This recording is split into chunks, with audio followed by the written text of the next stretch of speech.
Hello, friends of Oak Hills. This is Pastor Dale with our weekly video Touchpoint. Today is Thursday, July 17, 2025. This article is titled A Tale of Two Loves. We read our first love story in the Bible in Genesis 24. It is not that love has been absent in the first 23 chapters of the Bible. God's covenantal love is the undercurrent of all that he does. In chapter 24, however, we read of the first mention of one human explicitly loving another. In chapter 24, verse 67, it says that Isaac loved Rebekah. We never heard of such love expressed between Adam and Eve, Noah and his wife, and not even between Abraham and Sarah. I'm not saying that these other couples didn't love each other. The Bible just doesn't record such detail. But it does in Genesis 24 for Isaac and Rebekah. We ask the question, why? Explicit in the love story of Genesis 24 is the undercurrent of God's love for his people. Isaac's love for Rebekah is supported by and enlivened by God's covenantal love. In Genesis 24, we learn of the link between God's love and human love. This story is a vivid illustration of 1 John 4:19, which reads, "We love because God first loved us." This love story is a tale of two loves, God's love and human love. Genesis 24 opens with Abraham sending one of his servants on an errand, find a wife for Isaac from among his kindred back east. When the servant arrives in the land, he prays in verse 12, "Please grant me success today and show steadfast love to my master Abraham." The servant appeals to the steadfast love of God for success in finding a wife for Isaac. This term for love is the Hebrew word chesed, used almost exclusively for God in the Old Testament. Bible translations have struggled to translate this word into English as we don't have a great equivalent in our language. In the various English translations, this Hebrew word is rendered as love, or mercy, or kindness, or loving kindness, or steadfast love, or even unfailing love. The Jesus Storybook Bible describes this important word with an entire phrase, which they use: God's never stopping, never giving up, unbreaking, always and forever love.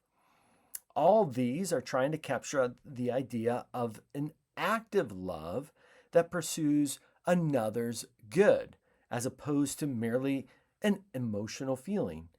And this love is committed to the other through any and all circumstances.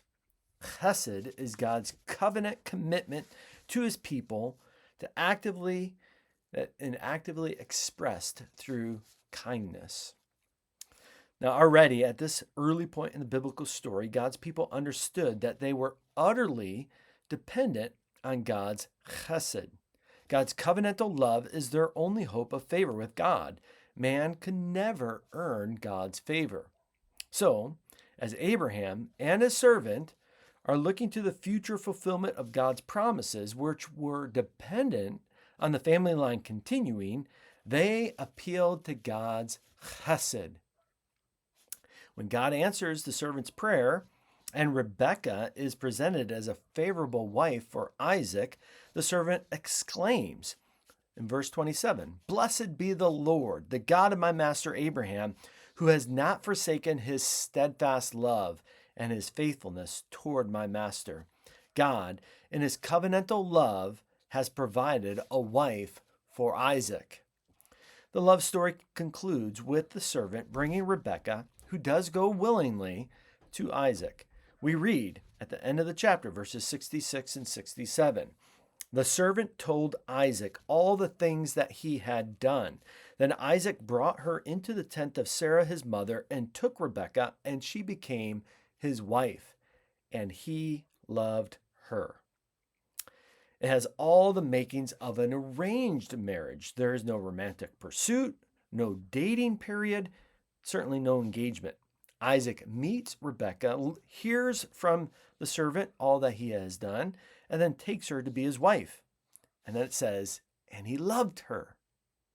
Isaac has grown up in the same environment that his servant has dwelled in. It has been an environment where God's promises have shaped all of the family's hopes, and God's faithfulness has provided for everything. It is an environment where God's chesed was cherished and trusted. Isaac received Rebekah as an expression of God's chesed. Therefore, he loved her as a gift from God. This is where we begin to see the link between human love and God's love. We are empowered to love the people in our lives, whether it is a spouse, a family member, a coworker, or a random person with whom we cross paths. When we understand how dependent we are on God's chesed, working all things, including each person, for good in our lives. Our ultimate good is not dependent on the people in our lives. It is dependent on God's chesed. People are neither the ultimate source for goodness in our lives, nor are they the ultimate threat against our goodness. As we begin to see God's chesed working in the relationships in our lives, we become free to love the people God places before us. We love because God first loved us.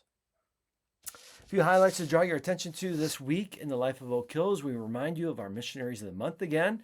For the month of July, we are praying for our church planting effort in Kansas City, Missouri. Pastor John and his fiancee, soon-to-be wife, Abby, are preparing and planning to be sent out and launched to plant a church in Kansas City, Missouri. We're praying for their efforts and their desire for this church plant. Pray for their preparatory work right now in laying the groundwork, building relationships, fundraising, and building that core team that's going to go with them and help build a church there in KC. So we are prayer partners. We are a mother church. We are sending them out. We want to encourage and support John and Abby as much as possible. Secondly, I just want to highlight that Joyplosion is coming very quickly, less than 2 weeks. We're going to begin our annual fun vacation Bible school with our kids. We're going to have a blast with our kids talking about the fruit of the Spirit from Galatians chapter 5 and how Christ works by his Spirit this fruit into our lives, praying that our kids will understand how blessed we are and how good Christ is in providing for all of our needs. We'd love for you to be involved. Right now, we're asking that you be praying for Joyplosion. Volunteer if you are able to help out, pitch in as a group leader or as an activity leader, and then invite friends, coworkers, neighbors, other children to be a part of what's happening at Joyplosion. We're praying that God would use this as a means to draw people unto himself through our church and the ministry of our church. And we are looking forward to Joyplosion. Of course, we're always looking forward to Sunday mornings at Oak Hills. This Sunday, we will be going into Genesis 24, looking at that whole story. It's a beautiful story. God's faithfulness to Abraham and his family, providing a wife for Isaac, and the family's response to God's faithfulness and receiving this good gift. Look forward to sharing more on that with you on Sunday morning and worshiping with you. Well, thanks for joining me today for our Touchpoint. I pray that God would bless you in the days to come.